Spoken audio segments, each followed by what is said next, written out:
कृष्णाय वासुदेवाय हरये परमात्मने प्रणतः क्लेशनाशाय गोविन्दाय नमो नमः। नमः परमहंसास्वादित चरणकमलचिन्मकरन्दाय भक्तजनमानस निवासाय श्रीरामचन्द्राय वागीशायस्य वदने लक्ष्मीर्यस्य च वक्षसि यस्यास्ते हृदये संवित् तं नृसिंहमहं भजे। गुरुर्ब्रह्मा गुरुर्विष्णुर्गुरुर्देवो महेश्वरः गुरुस्साक्षात् परब्रह्म तस्मै श्री गुरवे नमः।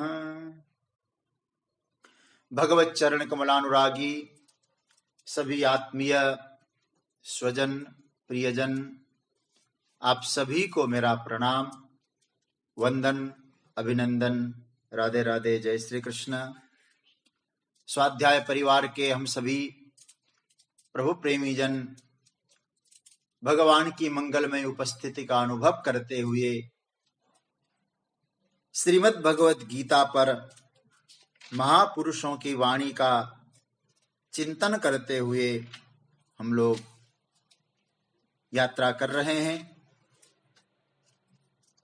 कल चर्चा आई श्रीमद् भगवत गीता के 7वें अध्याय के श्लोक पर, 19वें श्लोक पर हम लोग चिंतन कर रहे थे। भगवान ने कहा कि बहुनाम जन्मनामन्ते ज्ञानवान माम प्रपद्यते वासुदेवः सर्वमिति स महात्मा सुदुर्लभ। अनेक जन्मों के अंत में ज्ञानी जो भक्त है सब कुछ वासुदेव ही है, ऐसा भाव लेकर वो मुझे प्राप्त होता है, मेरी शरण में आता है, मेरा भजन करता है। ऐसा जो महापुरुष है, ऐसा जो महात्मा है, वो दुर्लभ है। वो दुर्लभ नहीं, सुदुर्लभ है।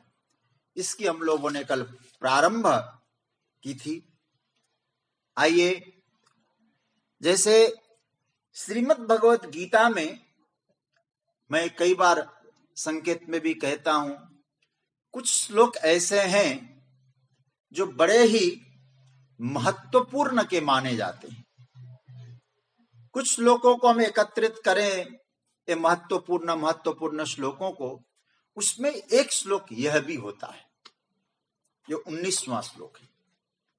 वासुदेव सर्वमिति स महात्मा सुदुर्लभ। थोड़ा सा हम लोग कल इसके अर्थ पर तो हम लोग चिंतन कर ही चुके हैं। देखिए, संस्कृत भाषा का कुछ सौंदर्य है, कुछ आनंद है। यहां भगवान ने बहुनाम जन्मनाम अन्ते, और संस्कृत में ऐसा कहा जाता है जहां कम से कम शब्द का प्रयोग करना हो वो श्रेष्ठतम माना गया है।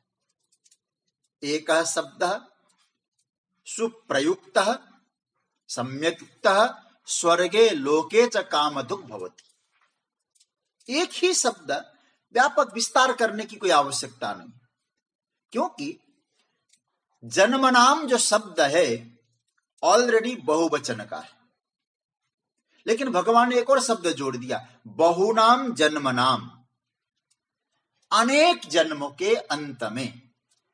और संस्कृत में 3 वचन होते हैं, अन्यत्र आप लोग 2 वचन मानते हैं, एक वचन बहुवचन, सिंगुलर नंबर और प्लूरल नंबर। संस्कृत में द्विवचन भी होता है, लेकिन यहां एक वचन में 1, 2 वचन में 2, बहुवचन में 3 से अधिक। तो यहां भगवान ने क्या कहा, बहुनाम जन्मनाम अन्ते। इसका अर्थ यह हुआ कम से कम 3 जन्म तो हुए ही होंगे, 3 से अधिक भी होंगे, क्योंकि बहुवचन का प्रयोग किया है। और बहुनाम जन्म, अनेक जन्म भी कहे गए हैं। तो 3 से अधिक जन्म।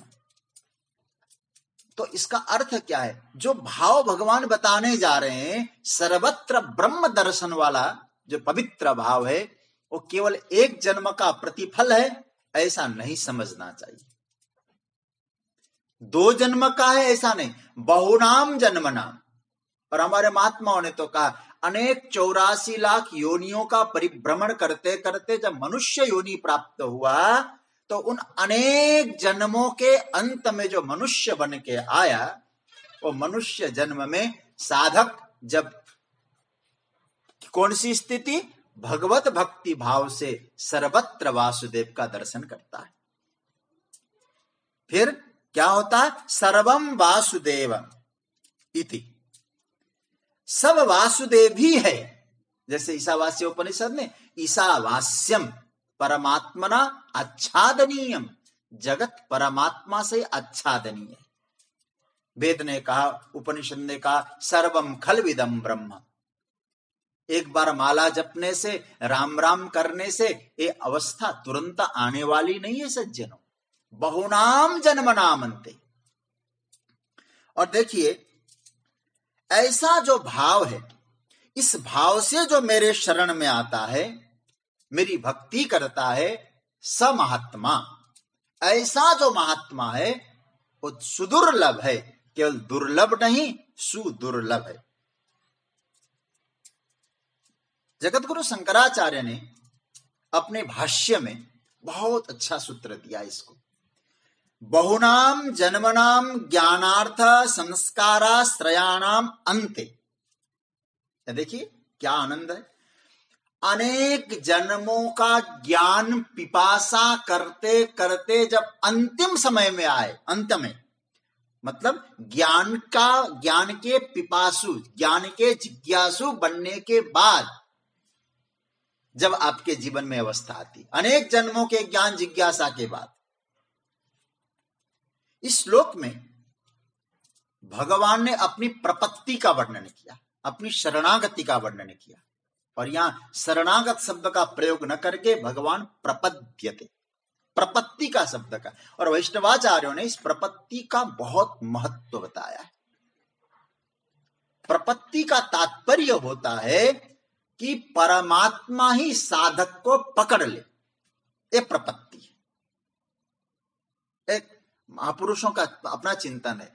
मतलब जैसे दो पुत्र है किसी पिता का, जा रहा है, एक ने पिता का हाथ पकड़ रखा है और एक का हाथ पिता ने पकड़ रखा है। ये प्रपत्ति शब्द को वैष्णवाचार्यों ने कहा, यह वो साधक है, वो ज्ञानी भक्त है जिसके हाथ को परमात्मा ने पकड़ा हुआ है। बाकी जो साधक जो बताए गए हैं, अर्थार्थी साधक, आर्त साधक, जिज्ञासु साधक, ये कौन है? इसने भगवान को पकड़ा है। और ज्ञानी कौन है? जिसने भगवान ने जिसको पकड़ लिया है। तो प्रपत्ति, जैसे प्रपत्ति का जो वर्णन आया, मेरी शरण में वो कब आएगा? कल मैंने आपसे कहा था को प्रपत्ति के ऊपर में मैंने हाईलाइट भी कराया था। भगवान ने कई जगह प्रपद्यते कहा, मैं उसकी चर्चा करूंगा बाद में।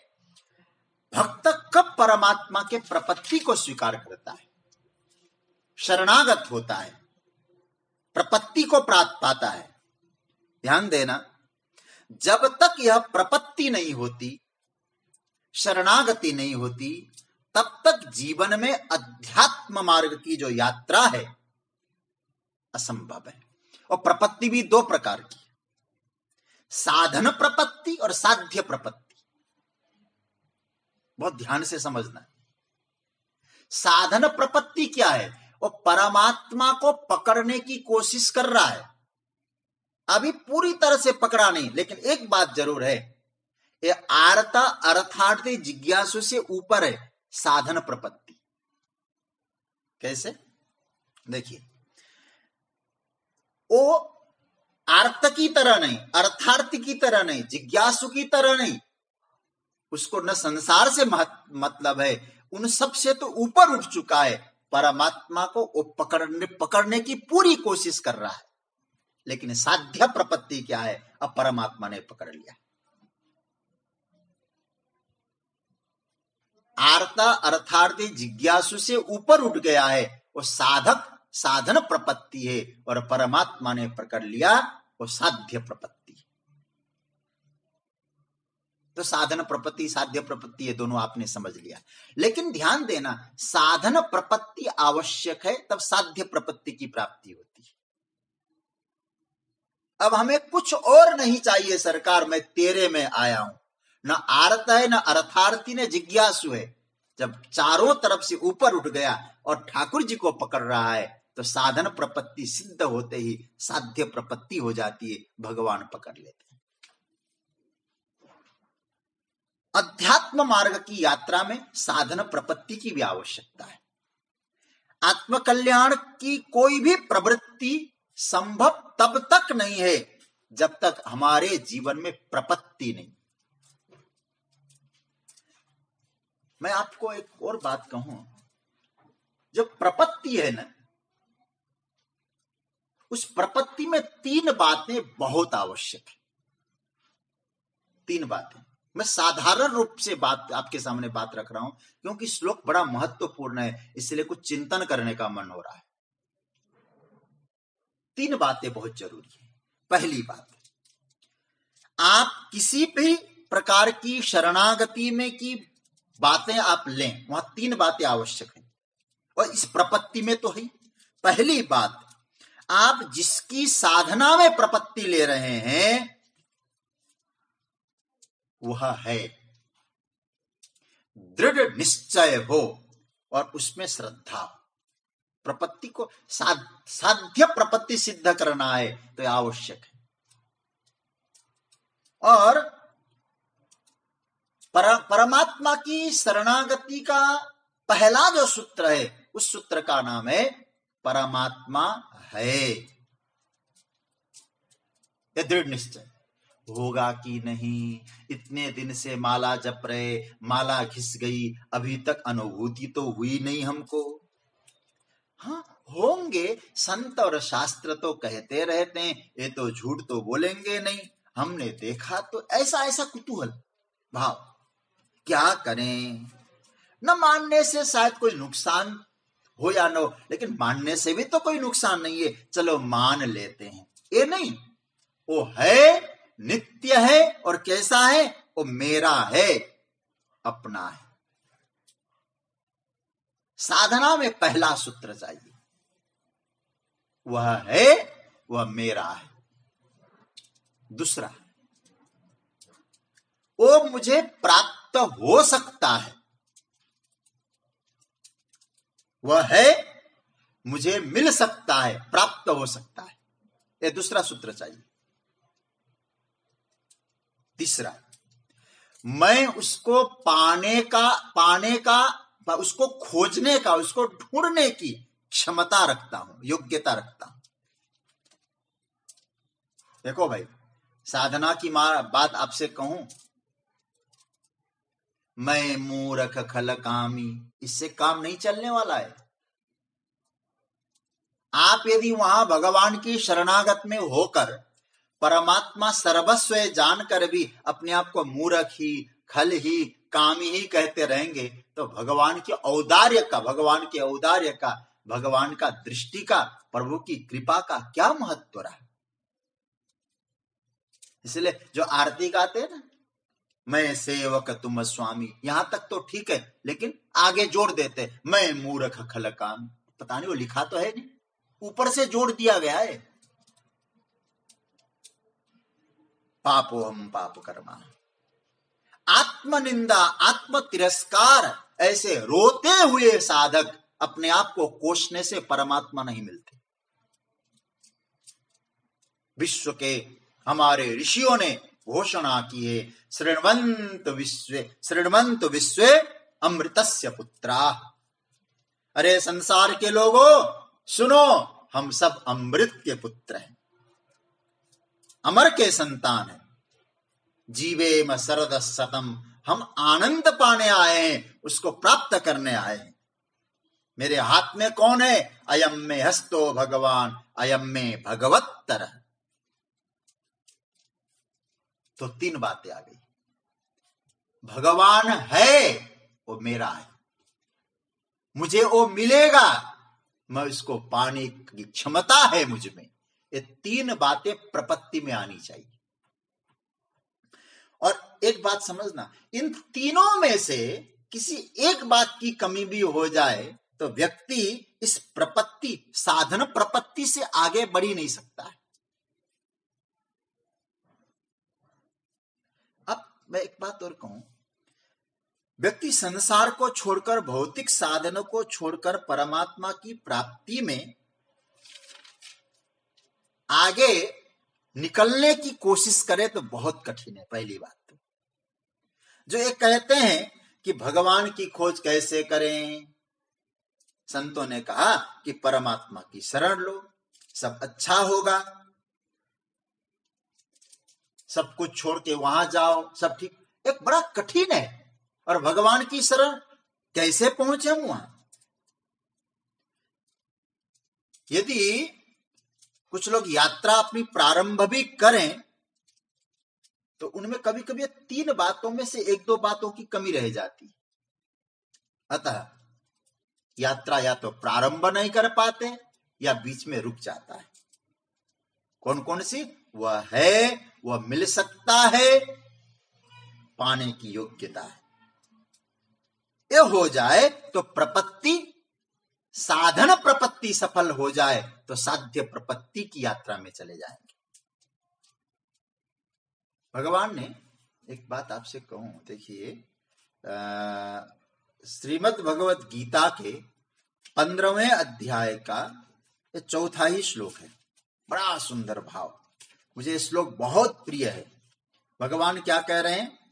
ततः पदम तत्परिमार्गितव्यम यस्मिन् गता न निवर्तन्ति भूयः तमेव चाद्यम पुरुषम, फिर जोड़ना है, तमेव चाद्यम पुरुषम प्रपद्ये यतः प्रवृत्ति प्रसिता पुराणी।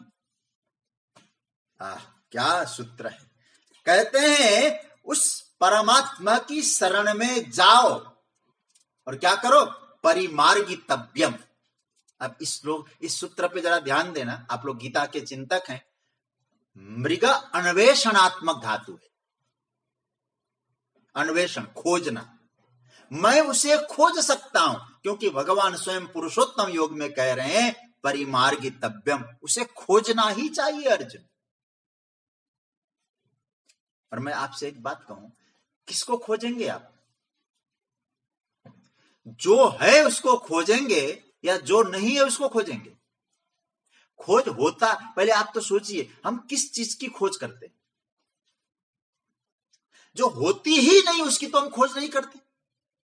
क्या किसी ने कहा आप जाओ और आकाश के फूल की खोज करो?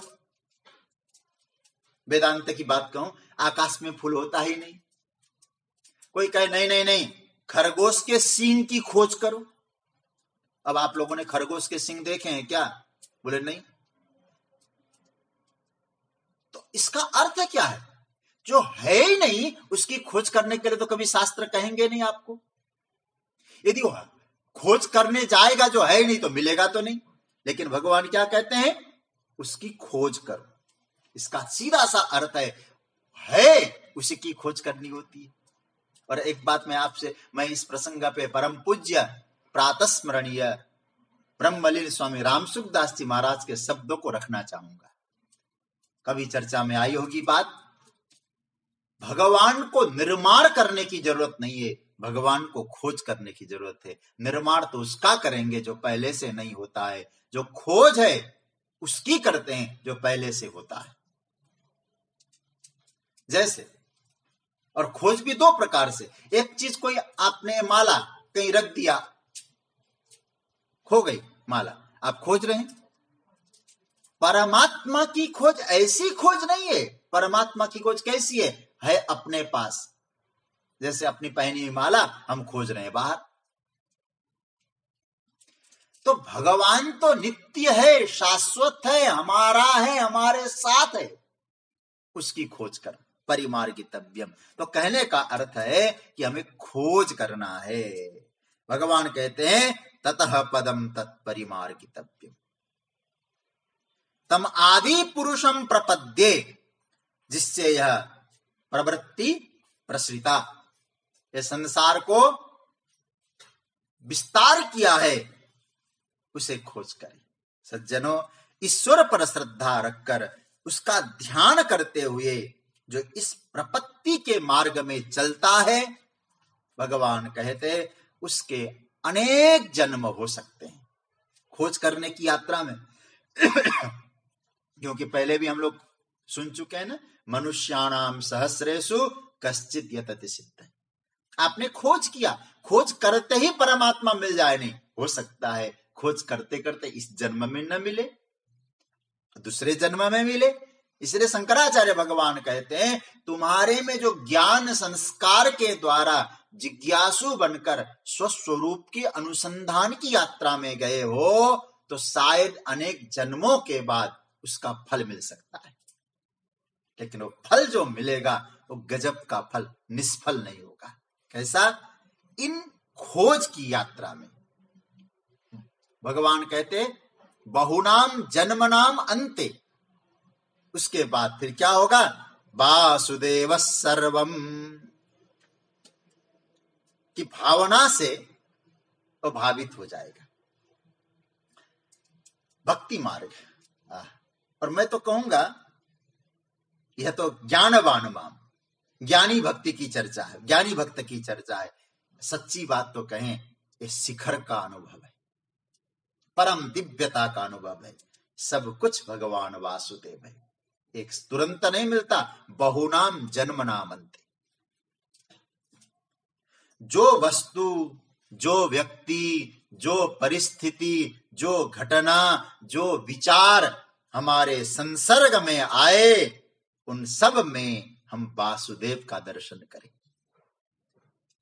यह समझ यदि आ जाए सज्जनों, तो अध्यात्म जगत की श्रेष्ठ उपलब्धि समझ लेना, यह भाव आ जाए।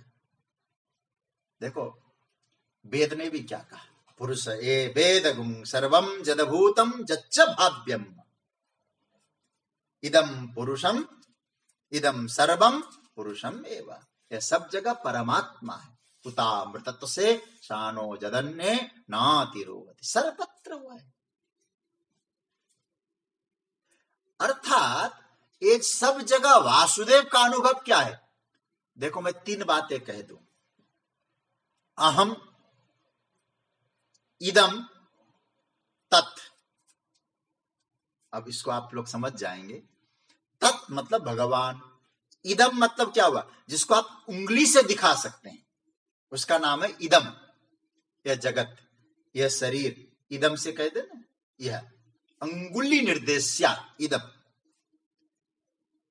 तत् परमात्मा, इदम जगत, अहम मैं जीवात्मा। आप अब क्या करें? मतलब ये जो श्लोक है, इसका गंभीरता में भी आप जाएंगे, जिसे हम इदम कह रहे हैं वो तत् में आ जाए। इस इदम के भीतर भी आप तत् का दर्शन करें, जगत के भीतर जगदीश का दर्शन करें, जगत को जगदीश के रूप में देखें। कैसे? वासुदेव सर्वमिति, जहां देखें वहीं परमात्मा। मध्य योगी संतों ने, भक्ति के परमाचार्यों ने क्या कहा? जित देखो तित श्याममयी है।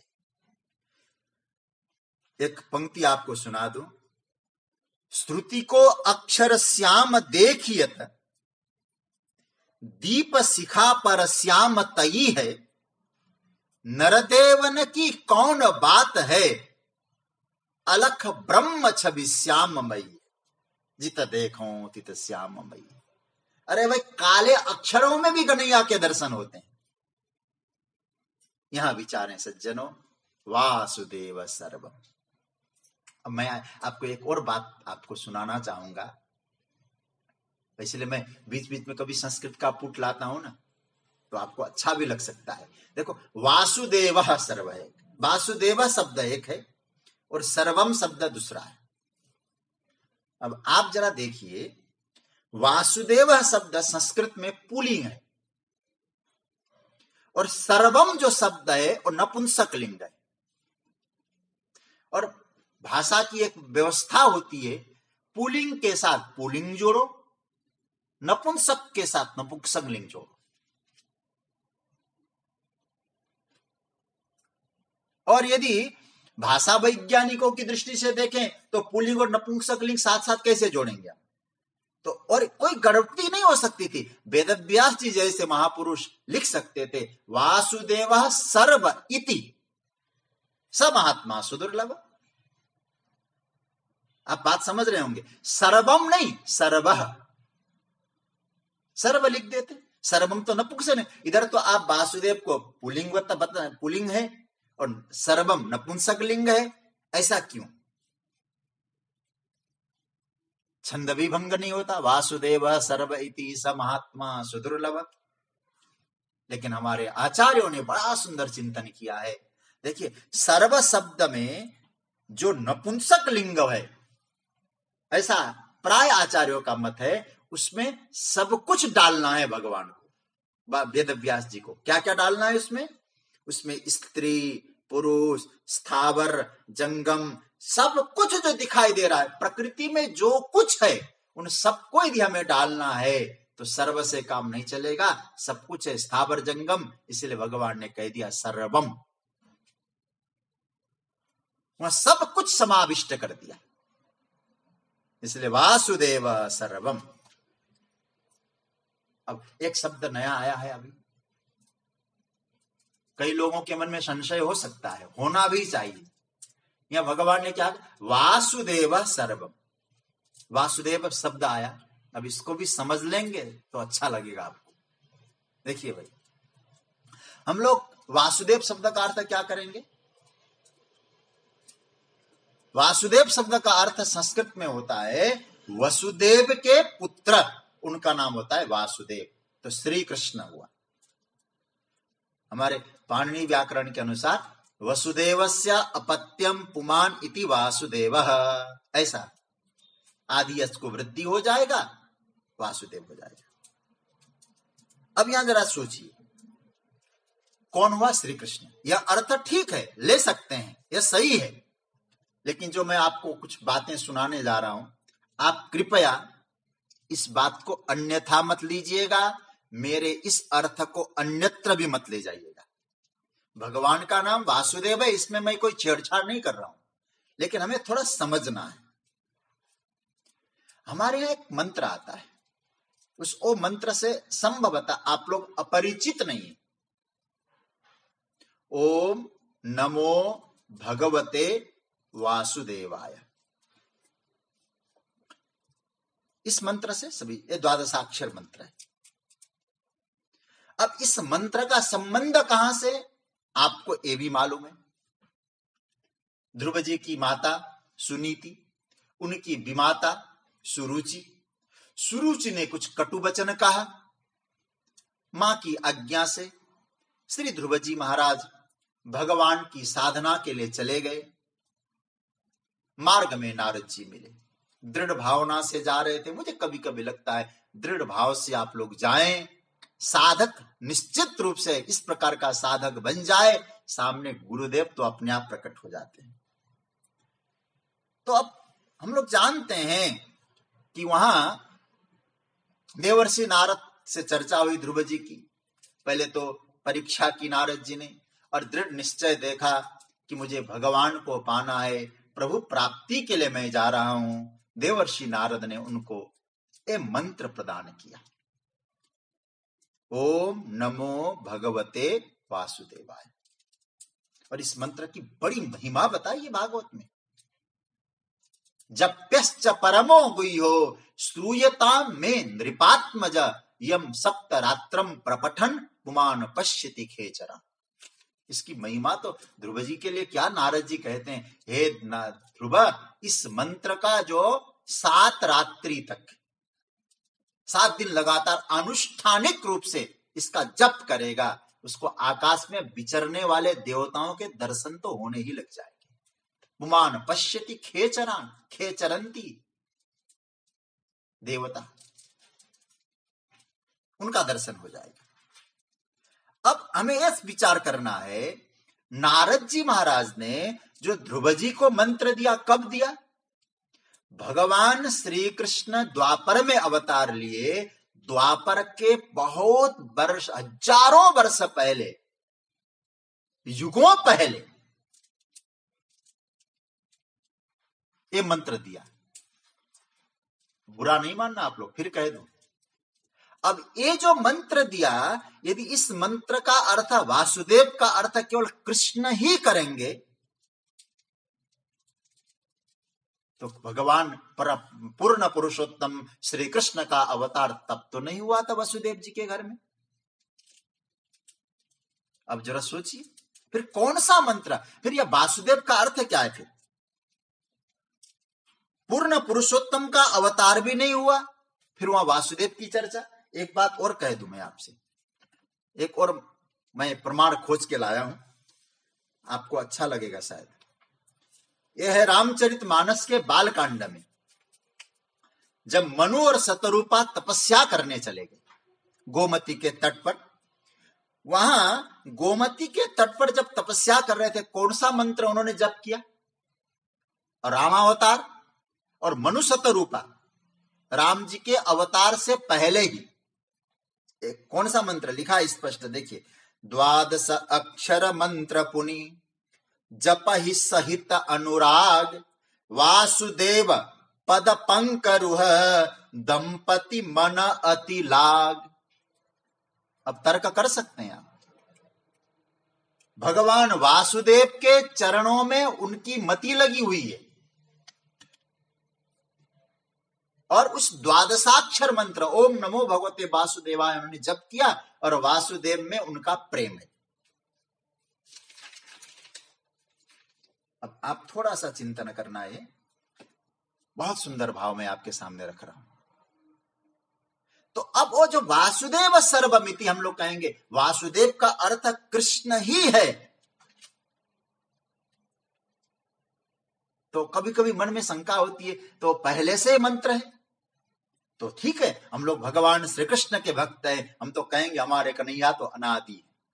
लेकिन एक तार्किक रूप से थोड़ा चिंतन करके हम लोग देखें, वो जो वासुदेव है, इसका अर्थ क्या है? जिस वासुदेव की चर्चा यहां हो रही है, हमारे चिंतकों ने, भाष्यकारों ने बहुत सुंदर वर्णन किया है, इसलिए मेरे मन में आया कुछ बातें आपको सुनाऊं।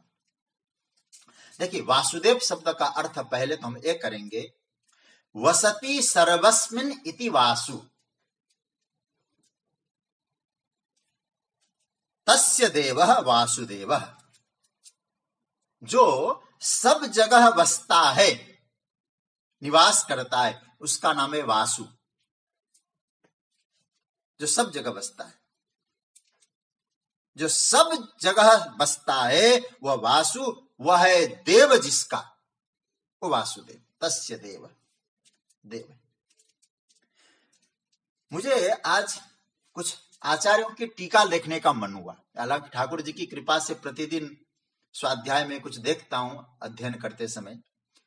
मुझे इसी श्लोक पर आपको बताऊं, बहुत आज, हालांकि गीता पर इतना भाष्य है संस्कृत में, रामानुजाचार्य जी का है, मधुसूदन सरस्वती, अभिनव गुप्त, वल्लभाचार्य, सबका। लेकिन एक रामानुजाचार्य जी महाराज का जब वासुदेव शब्द का उन्होंने व्युत्पत्ति दी, मुझे बहुत अच्छा लगा। वो क्या कहते हैं, वासुदेव एव मम परमं प्राप्यम परम प्राप्यम प्रापकंच अन्यत् अपि यन मनोरथ वरति स एव मम तत्सर्वम इति। वासुदेव कौन है? मेरे परम पराकाष्ठा है। अब उनके अतिरिक्त मुझे कुछ प्राप्त करना नहीं है। मेरे प्राप्त करने योग्य तत्व जो है वो परम कारण ही वासुदेव है। रामानुजाचार्य जी महाराज। मधुसूदन सरस्वती कहते हैं, वासुदेव जो भगवान यहां कह रहे हैं, वासुदेव सर्वमिति। अब वो तो परम वेदांति की चर्चा कर रहे हैं, वेदांत की मधुसूदन सरस्वती। तो वहां वासुदेव शब्द का अर्थ क्या किया? निरुपाधि प्रेमास्पदम इति वासुदेव। मधुसूदन सरस्वती, उपाधि रहित जो प्रेम का परम स्थान है, प्रेमास्पद है, वो वासुदेव है। तो इसका अर्थ यह हुआ कि सर्वत्र वासुदेव है, सर्वत्र मेरे ईश्वर है, आपके जो इष्ट है। अब आप ये मत समझना कि श्री कृष्ण अर्थ गलत नहीं है, मैं पूरा फिर कह दूं, अब ये वेदांत में भी घटाना है। आपके जो इष्ट है, जो सबके हृदय में निवास करने वाला जो परम तत्व परमात्मा है, वही सर्वत्र है। वासुदेव सर्वम इति। अच्छा, कल मैंने एक बात कही थी, आप लोगों ने पकड़ा होगा। देखो, दो प्रकार से हमारी साधना सिद्ध हो सकती है। मैंने संकेत में कहा था, एक सखी का मार्ग है, एक साखी का मार्ग है। एक मार्ग ऐसा है, जगत का लोप करके, जगत के अस्तित्व को नकार करके केवल परमात्मा के अस्तित्व की स्थापना करना। वासुदेव सर्वम, इस भाव से सब कुछ वासुदेव, वासुदेव से अतिरिक्त कुछ नहीं। एक भाव। दूसरा, जो है सब वासुदेव है। आप समझ रहे होंगे, संसार नहीं है, भगवान है, एक भाव। और दूसरा भाव, जो है सब वासुदेव है। ये पहला वाला थोड़ा कठिन जैसा लगेगा आपको। हम लोग क्या होते हैं, विशेष करके मैं अपनी बात कहूं, हम लोग व्यवहार में उलझ जाते हैं। जो दिखाई देने वाला जो तत्व है, जो दृश्य है, उस दृश्य के पीछे जो दिव्य चेतना है, दिव्य स्वरूप है, व्यवहार में उलझने के कारण उसको पहचानने से हम लोग चूक जाते हैं, गलती कर बैठते हैं, पहचान नहीं पाते। तो फिर हम लोग क्या देखते हैं, दृश्य तो देख लेते हैं, दृश्य को तो समझ लेते हैं, लेकिन उस दृश्य के पीछे जो गोविंद करे, रसो हम अपसु कौन्तेय प्रभास में सूर्य हो, वो दिव्य चेतना का दर्शन हम लोग कर नहीं पाते। विषयों को देखकर वासना हावी हो जाती है, वासना की उत्तेजना भी आती है। कोई वस्तु को देखा, खाने का मन हुआ, कोई चीज देखी, छूने का मन हुआ। बुरा नहीं मानना, विषयों को देखकर हम लोग, कितने लोग हैं जो विषयों में भी वासुदेव का दर्शन कर पाते हैं? कितने? वासुदेव की उपस्थिति का अनुभव कितनों को होता है? कोई भी वस्तु मिले तो लगता है मुझे मिल जाए, बस ये मिल जाए तो बहुत अच्छा है, मुझे मिलना चाहिए, मैं इसका उपभोग करूं। पर यह विषय बहुत सुंदर है, देखने में अच्छा लग रहा है, यह मेरे प्रभु के काम में आ सकता है, यह भाव आता है कि नहीं आता है? विषय सुंदर है, अच्छा है, ये कोई बुराई नहीं है, लेकिन ये विषय मेरे ठाकुर के काम में आ सकता है कि नहीं? तो इस विषय को मैं परमात्मा से जोड़ दूं, मैं वासुदेव से जोड़ दूं, और इस विषय के माध्यम से मैं परमात्मा से जुड़ूं। बात समझ रहे हैं ना? तो ये जो विषय है, ये जो सब्जेक्ट जो दिखाए, जो भी विषय ऑब्जेक्ट जो दिखाई दे रहे हैं, इनके माध्यम से हम भगवान से जुड़े। बगीचे में हम लोग गए घूमने, बड़े सुंदर फूल खिले, ये क्या है? ये विषय है। सांसारिक हम जैसे व्यक्ति सोचेंगे, क्या होगा, फूल बड़ा सुंदर है, देखने में अच्छा लग रहा है, सुंदर खुशबू है, चलो इस फूल को तोड़ूं और इसको सूंघूं। अच्छा लग रहा था तो हमने उस फूल को लेकर सूंघा और कोट के बटन में लगाया। ठीक है, देखा तो आपने भी, लेकिन क्या भाव आया? इससे मुझे सुख मिले, मुझे आनंद मिले। ये विचार भोगात्मक विचार है, योगात्मक विचार नहीं। विषय में वासना की उत्तेजना आती है, फिर एक भाव आता है। बहुत कम लोग ऐसे होंगे जो भक्त हैं, जो पौधे पर खिले हुए सुंदर फूलों को देखकर आह्लादित होते हैं। आह्लाद होना गलत नहीं है, प्रसन्न होना गलत नहीं है।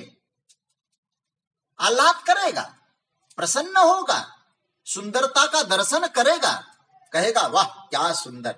लेकिन भाव क्या जगेगा उस ज्ञानी के, उस भक्त के हृदय में? यह पुष्प इतना सुंदर है, तो पुष्प को बनाने वाला मेरा परमात्मा कितना सुंदर है। इस पुष्प को देखकर परमात्मा में खो जाएगा, उस फूल को देखकर भगवान का चिंतन करेगा। और सज्जनों, वह पुष्प समर्पित मैं परमात्मा के चरणों में करूं, और अधिक पुष्प मिल जाएगा, वो कहेगा चलो आज मैं गोविंद को सुंदर माला बनाऊं और माला पहना दूं। उस फूल से और फूल के माध्यम से मूल से जुड़ जाएगा। तो पुष्प क्या बना? पुष्प क्या बना? आप थोड़ा सोचिए। वो फूल हमको भगवान से जोड़ने का माध्यम बन गया, एक प्रभु से जुड़ने का निमित्त बन गया। सज्जनों, विषय तो सब सामने आएंगे जब तक हम संसार में हैं। यदि आप लोग ये सोचें कि अब विषय नहीं आने चाहिए, आएंगे जब तक प्रकृति में है। तो संसार में हम हैं तो विषयों से ऊपर उठ के कहां जाएंगे? जहां जाएंगे वो विषय रहेंगे। और जो आपको भ्रम में फैलाते हैं ना, भ्रम फैलाते, वहां जाओ कुछ नहीं होगा, विषयों का चिंतन न करो, विषय नहीं, विषय की निंदा जो करने वाले लोग हैं उन पर थोड़ा चिंतन करना। विषय से रहित व्यक्ति हो ही नहीं सकता है।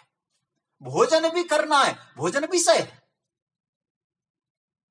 लेकिन ज्ञानी जो भक्त है उसकी विशेषता क्या है? विशेषता यह है, जो देखता है वो क्या कहता है, वासुदेव सर्वमिति। उस विषय में परमात्मा का दर्शन करेगा। मैं हालांकि उनको शायद ये भाव इतना अच्छा लगे या न लगे, कल एक हमको दया पाटोदिया जी ने एक फिर अपना भाव भेजा, बहुत अच्छा। मैं तो उनको धन्यवाद भी भेज चुका हूं। उन्होंने कहा देखो कितने चिंतन लोगों का कितना अच्छा है। वो कहती है, कथा में वो भी है संभवतः, तो वो जैसे हम लोग स्नान करने गए, भगवान को हम भूल रहे हैं, वो जो कह रही है बहुत अच्छा लगता है। हम लोग स्नान करने गए, आपने बहुत सुंदर बाथरूम बनाया, आपने बनाया ठीक है, बहुत सुंदर नलका लगाया, बढ़िया, गीजर से गर्म पानी की व्यवस्था कर लिया आपने, बहुत अच्छा, लेकिन पानी आपने बनाया। स्नान कर रहे हैं, मेरे परमात्मा की कृपा रूपी वर्षा हो रही है, परमात्मा ने मुझे जल दिया स्नान करने के लिए। अब आप जरा सोचिए, क्या स्नान करना भगवान से जुड़ने का साधन नहीं बना? आप भोजन बना रहे, भोजन में सिलेंडर आपके पास है, गैस चूल्हा आपके पास है, अग्नि तो आप प्रकट नहीं कर सकते। तो इसका अर्थ क्या हुआ? ये अग्नि भगवान का स्वरूप है, परमात्मा की कृपा के बिना मेरा भोजन ही नहीं बन पाएगा। अब आप भोजन भी परमात्मा से जोड़ देंगे। सुबह हम जगते हैं, भाव ए रहे हम सो गए थे, हमें तो कुछ नहीं मालूम, भगवान ने हमको जगाया है। अब ये हर चीज को हम परमात्मा से जोड़ सकते हैं। तो यहां भगवान जो कह रहे हैं, संसार को खत्म करके परमात्मा की स्थापना करना कठिन है, लेकिन जो संसार दिखाई दे रहा है उसको ही वासुदेव सर्वम समझना एक साधना है। अब एक बात सोचिए जरा, हम लोग जो कपड़े पहन रहे हैं, ये शॉल में ओढ़ रहा हूं, कुर्ता पैंट, आप जरा सोचते जाइए। देखिए हम लोग यदि मूल को खोजे ना, वासुदेव सर्वम हो जाएगा। ये जो कपड़ा है, इस कपड़ा, एक कपड़ा बना कैसे? बोले इस कपड़े में जो धागा है, ये धागा आया कहीं कपास से। वो कपास कहां से आया? पौधों से। पौधे कहाँ है? प्रकृति में। प्रकृति किसने किया? बोले कौन सी प्रकृति में? बोले अपरा प्रकृति में। अपरा प्रकृति का आधार क्या है? बोले परा प्रकृति। परा प्रकृति के स्वामी कौन है? महाप्रकृति, परमात्मा, महाकारण। तो परमात्मा में परा प्रकृति, परा प्रकृति में अपरा प्रकृति, अपरा प्रकृति में ये जगत है, और जगत में जमीन इत्यादि और पेड़ है, उसमें कपास है, कपास में रुई है, रुई का धागा, धागे से कपड़ा मैंने पाए। तो आप जरा सोचिए मूल में कौन है फिर? तो भगवान यहां जो कह रहे हैं कि भगवान जगत को पूरी तरह से मिटाना बड़ा कठिन है, तो क्या करना है? भगवान कहते हैं उस जगत के गंभीर को मूल में जाइए, वहां परमात्मा का साक्षात्कार हो जाए। जिधर देखता हूं उधर तू ही तू है। रामकृष्ण स्वामी राम तीर्थ। ऐसा जो सोचता है, ऐसा जो विचार करता है, वो कौन है? स महात्मा सुदुर्लभ। बड़े मजेदार शब्द है। इस प्रकार का ज्ञानवान जो विचार करता है और भगवान से जुड़ता है, वो ज्ञानी जो भक्त है, वो महात्मा है, जो ये भाव रखता है वासुदेव सर्वम, जो कुछ दिखाई दे रहा है वो भगवान है, और वस्तु के माध्यम से जो परमात्मा से जुड़ता है वो महात्मा है। स महात्मा सुदुर्लभ। ऐसा कौन है महात्मा? वो कैसा? बोले दुर्लभ? बोले नहीं, सुदुर्लभ है। बहुत कठिन है उसका दर्शन। ऐसे लोगों को मिल सकते हैं, विषयों को देखते हैं, दृश्य को देखते हैं, लेकिन जिसकी दृष्टि दृष्टा पे जाए, ऐसे लोगों का मिलना कठिन है। कठिन ही नहीं, अत्यंत कठिन है। सुदुर्लभ। स महात्मा, एक नया शब्द भी देखो, नए नए शब्द आ रहे। महात्मा, महात्मा का अर्थ क्या हुआ? लोग कहते हैं महान आत्मा ही महात्मा है, ऐसा बोलते हैं। महान मतलब बड़ा, आत्मा जिसका बड़ा है, बड़ी आत्मा है। अब फिर विभाग करना पड़ेगा, ये जो छोटी वाली आत्मा है, ये बड़ी वाली आत्मा है। नहीं नहीं नहीं नहीं, ऐसा तो फिर चलेगा नहीं। फिर आत्मा तो एक रूप हो कैसे होगा? तो कहते हैं आत्मा को भला छोटी बड़ी कैसे कर सकते हैं हम लोग? फिर एक लघु आत्मा, एक महान आत्मा, बोले ये भी नहीं बन पाएगा। तो हमारे चिंतकों ने कहा, हमारे भाष्यकारों ने कहा, महात्मा का अर्थ क्या है? महात्मा वह है जिसका मन निर्मल है और जिसकी बुद्धि विशाल है, विवेक विशाल है, मन निर्मल है। वो कौन है? वो महात्मा है। निर्मल है, पवित्र है। निर्मलता और विशालता का जहां संयोग है, जिसके अंतकरण में निर्मलता और विशालता का संयोग है, उसका नाम है महात्मा। फिर मैं बुरा नहीं मानना, महात्मा वेशवाचक शब्द नहीं। वेश से कोई महात्मा नहीं होता है, गुणों से होते हैं। इस प्रकार का भाव है। इसलिए भगवान ने कहीं यह नहीं कहा कि ऐसा कपड़ा पहना वो महात्मा समझो। नहीं, यदि आप पैंट शर्ट में है, कुर्ते पायजामे में है, साड़ी ब्लाउज में है, आप सलवार सूट में है, अथवा आजकल की भाषा में कहूं टॉप जीन्स में है, तो भी यदि आप देखें वस्तु को, और वस्तु के भीतर यदि परमात्मा का दर्शन हो जाए, तो आप किसी भी आश्रम में हो, आप महात्मा है। मैं क्या बताऊं, मेरे मन में अनेक भाव आ रहे हैं। श्लोक पढ़िए, बहुत प्यार। मेरे गुरुदेव जब किसी को कुछ लिखना होता था तो ऊपर एक शब्द लिखते थे, वासुदेव सर्वम। ये लिखकर तब कुछ पत्र भी लिखते थे, वासुदेव सर्वम, वासुदेव सर्वम। किसी को कुछ गिफ्ट देना, किताब ऊपर लिखते थे वासुदेव सर्वम। बहुत कई संतों के भाव आ रहे। संत तुकाराम जी ने बहुत अच्छा कहा कि महात्मा का अर्थ क्या है। देखो, सब जगह जिसे भगवत साक्षात्कार हो जाए वो महात्मा। ठीक है, अच्छा ठीक है। अब तुकाराम जी कहते हैं काम करो। फिर बोले सब जगह भगवान का दर्शन करेगा, वासुदेव सर्वम। तो बहुत सारे भगवान के फोटो ले आओ, विठलनाथ जी के फोटो लाओ, और जहां जहां दृष्टि जाए वहां वहां भगवान विठलनाथ के फोटो टांगो। आप जरा सोचिए, संभव है कि असंभव है? कहां कहां फोटो टांगेंगे आप? जहां देखेंगे वहां ईश्वर दिखाई पड़े? सच्ची बात तो है, असंभव है। तो फिर क्या करना होगा? बहुत सुंदर भाव है उनका। बोले एक काम करो, सब जगह फोटो नहीं टांग सकते तो अपने आंखों में ईश्वर को रख लो, अपने आंखों में भगवान को रख लो, सब जगह भगवान के दर्शन हो जाएंगे। अच्छा एक चीज बताओ, किसी आपको यदि लाल रंग पसंद है तो आप एक काम करो, आप लोग जहां बैठे हैं, आप लोग यदि बंबई में बैठे हैं तो बंबई को आप लाल रंग में रंगना चाहते हो, आप यदि दिल्ली में बैठे हैं तो दिल्ली को पूरा लाल बनाना चाहते हैं। आजकल तो लाल नहीं कहेंगे तो अच्छा है, वो लोग तो खत्म ही हो गए। हाँ, केसरिया रंग रंगना चाहे कोई हो, मैं किसी पार्टी बाजी की बात नहीं कहूंगा, लेकिन आप जो रंग रंगना। अब यदि आपको लाल रंग केसरिया रंग रंगना तो एक काम करना पड़ेगा, एक हाथ में रखना पड़ेगा रंग और एक हाथ में ब्रुश, आप रंगते जाइए। पॉसिबल है, संभव है। आपको इच्छा है कि मैं लाल रंग देखूं, केसरिया रंग देखूं, हरा रंग देखूं और सब जगह हरा रंग लगाना चाहें, संभव है? नहीं है।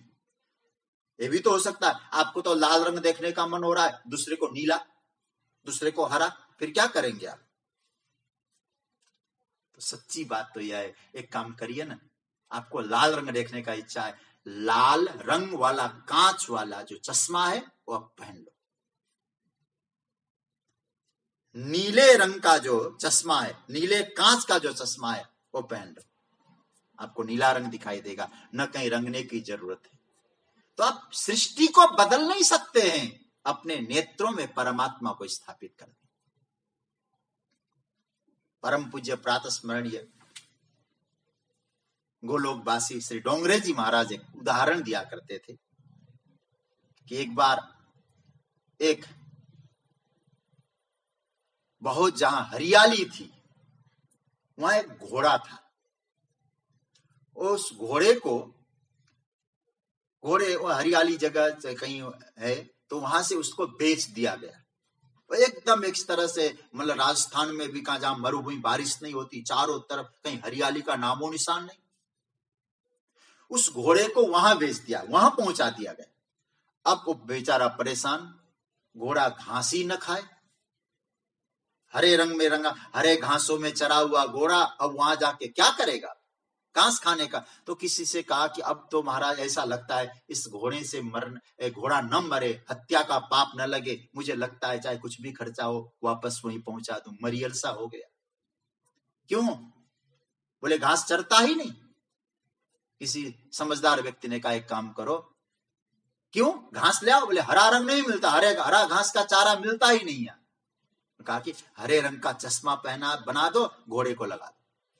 तो घोड़े को हरे रंग का चश्मा पहना दिया और सूखा घास भी हरा समझ के जो है खाने लग गया। बस यही सूत्र है सज्जनों, दृष्टिम ब्रह्ममयम कृत्वा पश्येत ब्रह्ममयम जगत। अपनी दृष्टि को ब्रह्ममय बनाकर जगत को ब्रह्ममय दर्शन करो। वासुदेव सर्वमिति स महात्मा सुदुर्लभ। इसका अर्थ है नेत्रों में ही भगवान को बिठा दो, नेत्रों में। एक किसी ने कहा है ना, दिल में बैठा है तस्वीरें यार की, जब जरा गर्दन झुकाई देख ली। तो मुझे तो कभी कभी लगता है ये दिल में और आंखों में थोड़ा अंतर है, डिस्टेंस है थोड़ा सा। तो हमें क्या करना है? बोले अब दिल और डिस्टेंस झुकना तो पड़ेगा, फिर क्या करें? वासुदेव सर्वम की यात्रा पूरी करनी है तो अपनी आंखों में परमात्मा को बिठाएं। जब आंखों में भगवान की तस्वीर बिठा देंगे, जित देखो तित श्याममयी है, सी राममय सब जग जानी, करहु प्रणाम जोड़ी जुग पानी। भगवान कहते हैं हे अर्जुन, इस प्रकार की जो दृष्टि है जिसको प्राप्त हो जाए, यह जो महात्मा है, ऐसा जो संत है, ऐसा जो मनीषी है ना, वो कैसा है?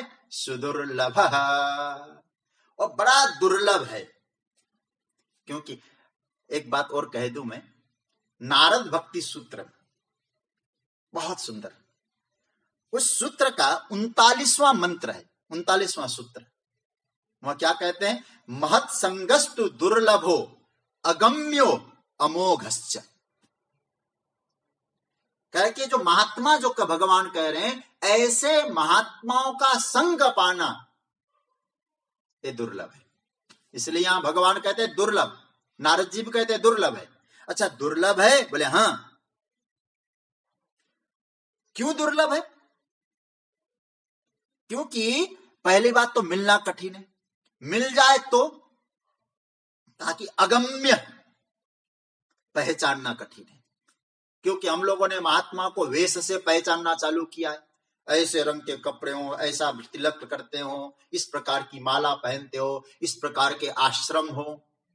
इसलिए नारद जी उस समय बोले होंगे, क्या कह रहे हैं कि महत् संगस्तु, ऐसे जो महात्माओं का संग है दुर्लभ है, अगम्य पहचानना कठिन है। यदि दुर्लभ सुलभ हो जाए और आपके नेत्रों में वासुदेव है, आप पहचान लेंगे, तो चौथा तीसरा सूत्र देते, अमोघश्च, एक बार संतों को पहचान लो सज्जनों, फिर आपका वो पहचानना कभी व्यर्थ नहीं जाता है, अमोघ हो जाता है। क्योंकि संतो दिशंति चक्षुंसी बहिर्क समुत्थित, भागवत का बड़ा सुंदर श्लोक है 11वें स्कंद में। मुझे भाव आ रहा है, लेकिन कुछ बातें और मन में इच्छा तो है, समय संकेत कर चुका है। कल कुछ यात्रा करके हम लोग एक भाव और कह दूं कि इतना सब कुछ होने के बाद ऐसे दुर्लभ महात्मा परमात्मा का इस प्रकार से दर्शन कर सकते हैं, तो भगवान सब क्यों नहीं कर सकते? जब इतना सरल है तो सब क्यों नहीं जाते, क्यों महात्मा नहीं बनते? क्योंकि कपड़े बदलना नहीं, घर त्यागना नहीं, घर में रहना, वही कपड़े पहन लो, तो अब घर संसार त्यागना नहीं, तो सब लोग क्यों नहीं चाहते कि भगवान का दर्शन करना?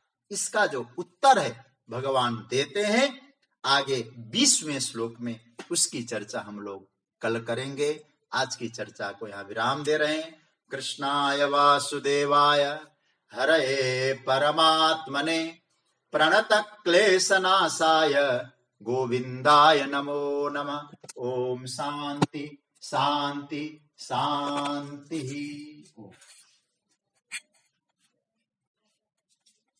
नारायण।